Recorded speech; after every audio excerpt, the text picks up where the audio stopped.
Allyson Felix is the most decorated track and field athlete of all time. She's widely considered one of the greatest athletes of the 21st century.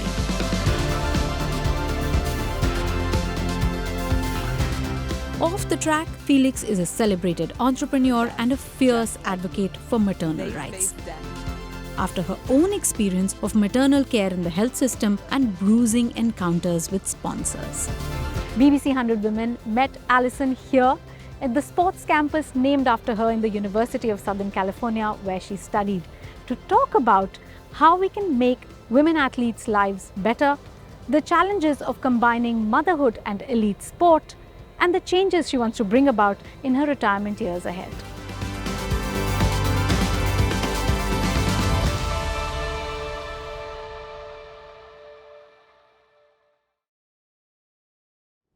Welcome to 100 Women in Conversation. Thank you for being here. Thank you for having me.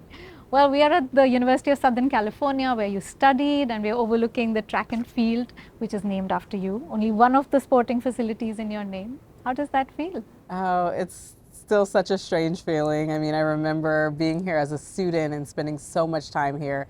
Never in my wildest dreams would I have imagined that this field would be named after me. I feel so honored. Well, indeed. I mean, you're here, you're on the BBC 100 Women list because of your incredible sporting achievements. You're like the most awarded American track and field athletes with 11 Olympic medals, 20 world championships. But that's not just the only bit. I mean, your journey has then gone on. And I want to talk about that journey. And I want to understand that when you started back in 2004 in Athens, your first silver medal in 200 meters, at that time, what was driving you? At that time, it was all about the competition. You know, I was a teenager and I was so excited. Everything was brand new and I wanted to, achieve greatness and I was really just striving after it. You know, I was learning so much about the sport and how to compete away from home. And I think that was really the moment that the fire was lit. And I knew that it was gonna take a lot more to reach my goals, but that's where it all started. And the fire kept burning. And all the way, if we fast forward to Tokyo 2020, when you came back to the track as a mother, what was driving you then? Because I think it was more than what you just described. Yes, at that point, everything had changed for me. I think I finally understood that my purpose was so much bigger than just running fast and just getting medals. And so when I arrived in Tokyo and being a mother and overcoming so much adversity, it was like full circle. You know, I knew that my daughter was watching. I knew the hardship I had been through, with my sponsor, and I was showing up and competing in shoes from a company that I had built. I really had evolved from that athlete that showed up just trying to run fast. And your daughter Cameron was born in 2018. And I mean, the first pregnancy is like a lot of joy, like it's a lot of anticipation. But as you just alluded, it was a very difficult time for you. You're probably under a lot of pressure. Where do you think that pressure was coming from? Yeah, it wasn't what I had imagined. I'd always dreamt, I knew I wanted to be a mother. And I dreamt of, like everyone usually does, of a really happy situation. And I was having a very difficult time, with my sponsor and trying to renegotiate, and that wasn't going well. So there was pressure there. I didn't know how that would end, if we would come to terms or not. And then the birth of my daughter was very traumatic, and that was a huge hardship that I didn't see coming. And so dealing with both of those things simultaneously, it was a really dark situation. In 2019, Felix wrote an opinion piece for the New York Times that called out her former sponsor for not providing guaranteed protections for pregnant athletes and new moms. It was titled, "I've been one of Nike's most widely marketed athletes. If I can't secure maternity protections, who can?" One of the lay points that Felix fought for was a contractual guarantee that athletes wouldn't be punished if their performance dropped in the months surrounding childbirth. I want protection around maternity. I want that to change. I know that it's been said, but I want to see change. I am in this process right now. I am under negotiations. I want to be able to sign a contract that says there is maternity rights. The reaction to it was immediate and led to Nike totally rewriting their maternity contracts for all their female athletes. The new contracts guaranteed an athlete's pay and bonuses for 18 months around pregnancy. You did call out your sponsor in 2019 in an op-ed that you wrote for the New York Times. You revealed that you had asked them to guarantee them not to punish you if you weren't like at your best performance right after childbirth, and that they had declined at that moment. How hard was it to come out public with that information? Oh, it was extremely difficult. You know, they said that they would give me time to recover from pregnancy, but they weren't willing to set that precedent for all female athletes. And I think because I had just went through the situation I did with my daughter, it just felt unacceptable to me that I would let her generation take on this fight. And so that's really where that push and that courage came from to speak out. Because I've always been an athlete that's been very private, and I haven't spoken out at the time about anything. And so this was so outside of my comfort zone, but it was that important. Were you scared at any point? I was terrified. I was terrified what the consequences would be. I was terrified in how it would be received. It wasn't in my nature, and so it was really difficult to be able to just be vulnerable. And at that time you said that you felt the sports industry was run by men, for men, that it was discriminatory. Has that changed in the 5 years since? I think there's been a lot of progress since that time. I think about when I went through that and all of the negotiations, I was dealing with a team of all men, you know, who were basically telling me how I would come back from childbirth.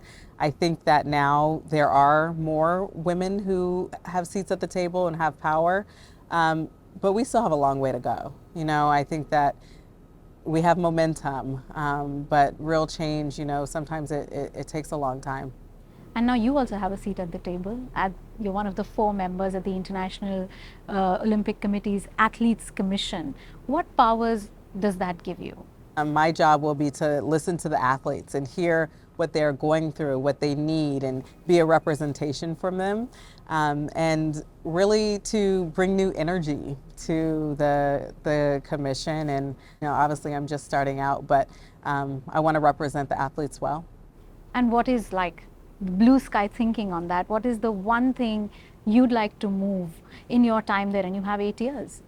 I think, you know, in my experience, I can bring a lot to the table regarding female athletes and regarding equality and representation there. And so I think that's my strong suit, and I really want to have an impact there. And in Paris, you know, we were able to have the nursery for the first time. Yes, so that was incredible. A family space for athletes for the first time ever at an Olympic game. So I consider that a huge win, and I want to build off of that. But ideas like that, you know, not going the traditional route just because things have always been one way. We don't have to stay in that box. So maternal health is clearly your passion area. Have you heard anything else from athletes you've been able to speak to up until now, after taking this responsibility? I've heard, you know, a lot of feedback from the nursery, how we can continue to grow that. I think when it comes to female athletes, I think starting a family is a point that is very personal, but I think a lot of athletes have feelings on that. So I have some ideas around that as well. And I'll continue to listen and see, you know, how we can help. Care to share some of those ideas? I think we're just on the early stages of thinking through things, but I will share from my own experience. I know with my second pregnancy, just dealing with fertility issues, and I had an IVF pregnancy, and I would like to support athletes who go through a journey like that. Just hearing from them different ideas around that and kind of diving into that space. And it is a difficult period when you are an active sports person, and it was for you. What would your advice be to any female athlete considering motherhood, Yeah. or someone who's just stepped into it about coming back to the sport? My encouragement would be go with what your heart's desire is. If it is your decision to have a child in the midst of your career, then do that. We're working really hard to support women who make that choice, and I don't think that you should have to put it off. If you want to put it off and it's something that you see down the line, then do that. And if it's not your choice to be a mother at all, do that. So I think it's being able to have the power to make those decisions yourself in your own timing. That's what it's all about, and making sure that the systems in place will support that. And apart from sponsorship support, which is what you had to fight, Yes. what else would an athlete who's stepping away to become a mother and then coming back on the track, what other support can sports bodies like the IOC offer? One thing that I'm really interested in is around childcare. That's a huge barrier to be able to re-enter the sport and figure out traveling the world and who is caring for your child. And so I'm interested to figure out better ways to do more work around that as well, because it's hard enough as a woman who has had a child to come back. You know, it's hard mentally, it's hard physically, so many things. So to be able to take something off of that plate is what I look to do. Is gender pay parity an issue that you feel you'd want to work on, and what kind of difference do you think you could make in that? That is something that I'm really interested in, and something that I feel like can continue to improve. At the Olympics, I felt like, it was a job well done, to get to this place, but there's still more to do, more work to do and more representation. And so I definitely hope to do work on that as well. I just want to talk about something that was a really sad development, a story that shocked the whole world earlier this year. When your fellow Olympian, Rebecca Cheptegei, was set on fire by a former partner and died. Yeah. When you heard of that, what went through your mind? Just devastation. I mean, I think it's just so awful, that a woman so accomplished, so celebrated. It's horrible for anybody to be subjected to something like that. But this day and age, I thought it was just a horrific event. So horrifying. Compared to men especially, women athletes do seem to be more vulnerable to violence and abuse, as various studies have suggested. What do you think can fix that situation or improve it and have a wider impact? I definitely don't have the answer of what can improve it or how we can fix it. But it is such a real problem. And I think as sports people who have a platform and who are role models, I think that is something that we can control, and the messages that we put out, and that this is just unacceptable for anyone. I think that's an area that we can really take ownership in.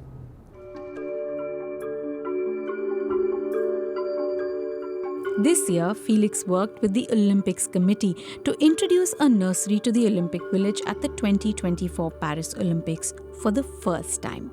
I think it really tells women that you can choose motherhood and also be at the top of your game.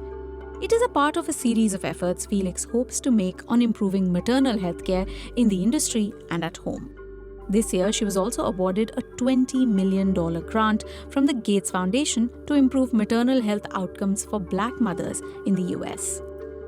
It was an issue she took up following the death of her teammate Tori Bowie, who died from postpartum complications, as well as her own experience of a premature birth of a baby daughter in 2018.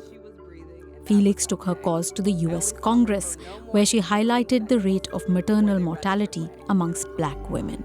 The next month was spent in the NICU, and I learned that my story was not so uncommon. There were others like me, just like me, Black like me, healthy like me, doing their best, just like me. And they faced death like me too. I have decided to further lend my voice to organizations who have taken up this work, and I hope that I can not only share my story, but be intimately involved in this work and fight to make a difference. I wanted to talk about your pregnancy, which you alluded to was a very difficult time. It was life-threatening, and you've been so vocal about it and you've shared your story. You went to the US Congress to raise awareness about maternal mortality, and what you said there, and I quote, you said a level of racial bias exists within our healthcare system that is troubling and will be difficult to tackle, but that doesn't mean we shouldn't. Have things changed since you said that? Not enough. It's still a problem that continues for women of color. There's still an implicit bias in our healthcare system, and we're not seeing the numbers change quick enough. And so a lot of the things that I spoke about in front of Congress are still issues today, and we have a lot more work to do. What do you think is the biggest support that is lacking that women of color especially need when it comes to maternal health? When I talk to many women, one of the things that I always hear is that they are not being heard. When you're in a doctor's office and you are saying that I think something is wrong, being dismissed, not being believed, that is a huge problem. The statistic says 80% of the complications and deaths that women of color go through regarding pregnancy are preventable. And I'm always just shocked by that number. It's staggering, but it also is very hopeful because that is something that can turn around, but it's not going to turn around if we're not educating our medical professionals, if we're not doing something to combat these problems. And so real work and real changes need to be made. Is there something specific that you think the government can do to address this? I think that, putting money into research that needs to be done. There's policy changes. The Omnibus Act, still has not fully passed. And so making sure that things like that are taking place so that we can have the resources that we need to continue down this path to have better outcomes. And we're discussing maternal health, so we do need to talk about the right to abortion as well. What are your thoughts on that? I think that women should have their rights. There's so much that has to do with your well-being, decisions that are being made. And so, I think fully that we should be able to own our own decisions and choices. Do you think about that when you think about your daughter's future? Whether she will have that right, how difficult it's going to be going forward? Yeah, anytime I think about women's rights in general, I think about the next generation, and I think having a daughter makes it very personal. A lot of the issues that I tackle, I have that personal connection and calling, and so I think about her and her generation and the things that they might be without. Do you worry? I'm concerned, as a parent, and as we have seen so many things change in the world, it is a scary time. And so I think about, what she might endure, her generation. And I think it's the motivation to work so hard now to try to combat that. And this has been a very important, happy year for you with the birth of your second child, Trey. Congratulations. Thank you. And on the professional front, you have got this big grant, $20 million grant by Melinda French Gates, who's a philanthropist, Yes. but also 100 women alumni to work on the issue that you're so passionate about, Yes. maternal health. Have you thought about how you're going to use that money? I have, I'm so grateful for Melinda's commitment to women's health, and in this phase of her life, what she's doing around that is really monumental. I've decided to focus in on maternal health, on Black maternal health, and really on organizations who are doing important work within their own communities and really touching women who are most at risk and who are, doing urgent work to come out with better outcomes. And it's really been very interesting to learn the landscape better, to hear what's happening, in different parts of the world, and to try to support those organizations. So would that work be centered in the United States or in different countries?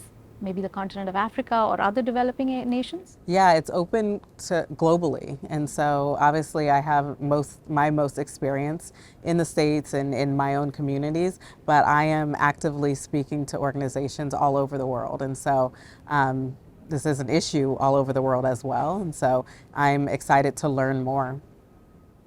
Well, you also co-founded a sports management firm recently, so adding to the list of your achievements as an entrepreneur now. How much are you hoping to change in the way women athletes are represented through this venture? I'm very hopeful. I feel like I have learned so much through my own career, and I think about this management firm, Always Alpha, as part of my legacy, you know, how I will pass that knowledge down. And it's the first firm that is fully focused on women. And I think that's a very important thing.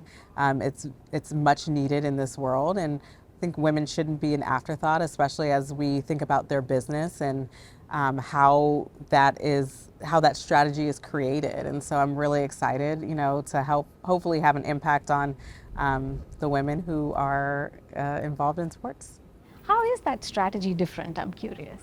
I think I look at historically how men have been represented, the sponsors that they have had, and traditionally I think women have been made to put in the same box. You know, the same sponsors from 20, 30 years ago, we're seeing, you know, that continue on, and I think we need new players. We need brands that are focused specifically on women, whether it's, you know, a beauty brand or something where women are at the forefront.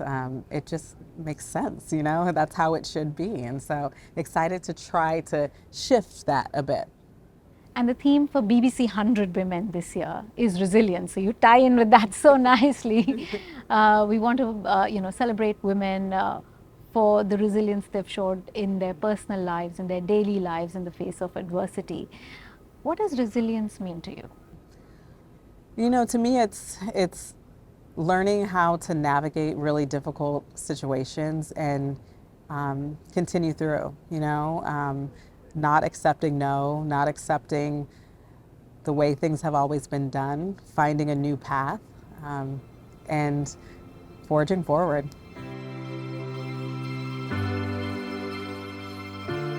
You graduated from here in 2007, 17 years back. Do you have a favorite memory of that time? I really enjoy thinking about my time here with my brother, who also went here, and I would come out to the stadium sometimes and just do work in between classes. And so fond memories, just being here and studying and being with my brother. So what is harder, being a mother or an athlete? They both have their challenges, but being a mother, it's so unpredictable. There are so many challenges. It wears on your heart a lot, and so I would say that that's probably the tougher one. Is your daughter interested in sport and athletics in particular? She is athletic. I see it coming, but right now, you know, she's doing a little bit of everything, tennis and swimming and just, you know, being a kid playing. Are there specific challenges you think she will have to face as a woman of color when she grows up? I mean, growing up as a woman of color in this world, of course, she'll have hardships, she'll have difficulties, and I want to give her the tools to be able to navigate those challenges. As a mom, of course, I worry about those things, but I will have to, you know, make sure that I instill in her character integrity and that she'll be able to have the strength to get through those difficulties. What kind of conversation you think you're going to have with your son, given you're such a fierce advocate of women's rights? Yeah, I'm excited, you know, that I have a son now, that I can talk to him about being an ally. You know, it's so important for me. My brother is a huge ally in my life, and I want to talk to him about that, about how you treat women and how he will grow up to be a feminist as well. And so those things, they really make me happy. Do you think we have enough feminist men in this world? Of course not. Of course not. We can always use more, and I'm excited to raise him to know that he can be a part of solutions, you know, that he can be a help, and that he can be proud to be a feminist as well. I really want to leave things better than I found them, and I get excited about creating change and doing things differently. And so I don't feel too much of an added burden because of that. I find more joy in knowing that for my kids, I hope that they won't face all the same challenges that I did. Thank you. Thank you.